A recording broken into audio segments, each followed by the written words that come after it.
Hi, Zai here, just taking a look at the G-Skill Ripjaw's KM570 mechanical keyboard. It's using Cherry MX Brown. Inside the box it was just a keyboard obviously, and they give you a keycard puller too. Now the first thing I noticed about this board is it's rather thick. It's not too heavy, it is just a plastic construction. But it seems a lot of companies are moving away from the size now and trying to get it as thin as possible or as small as possible. This I guess you'd call chunky. You can see it better from the side obviously. So from there it's about 4 centimeters tall, keycaps would be about 4.5. Then at the front it is roughly 2 centimeters high, but the keycaps are more like 3.5.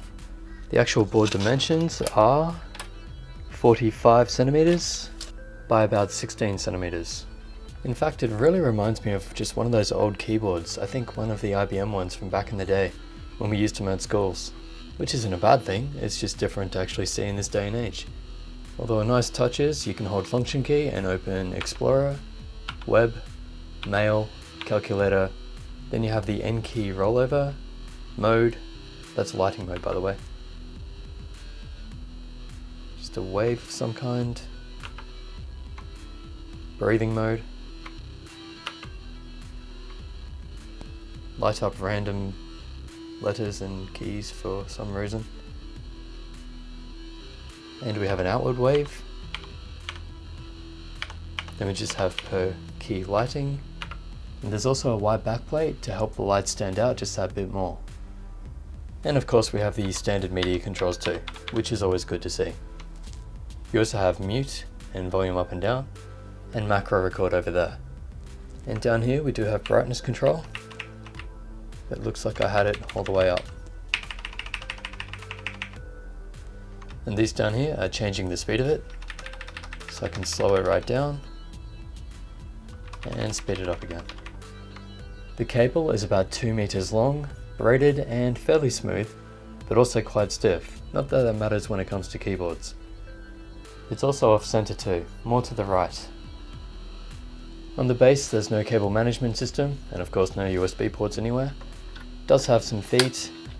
They're not coated in rubber, that is just plastic, but you do have some rubber feet there and there, which won't work when it's up obviously. No wrist rest, so you're going to have to deal with the height. Doesn't feel too bad, maybe a bit high for me. I kind of like to have my hand just a bit up, so I always have a wrist rest on my main keyboard. To answer how many keys you can hold down at once,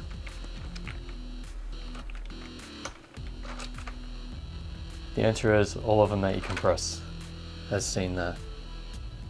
And also on screen. That's how I'm actually testing it.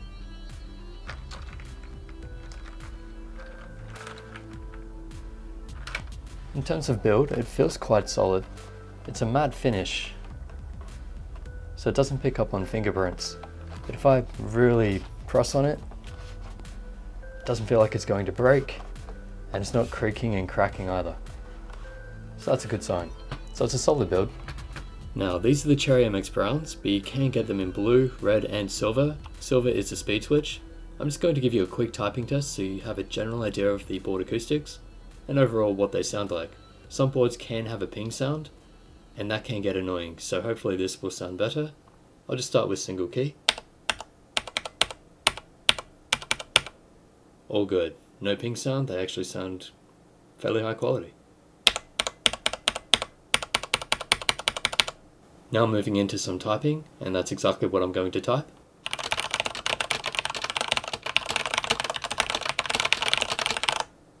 And to me that sounds pretty good. I prefer O-rings, and they do give you a keycap puller so you can put them on. And I know I didn't hit enter then, so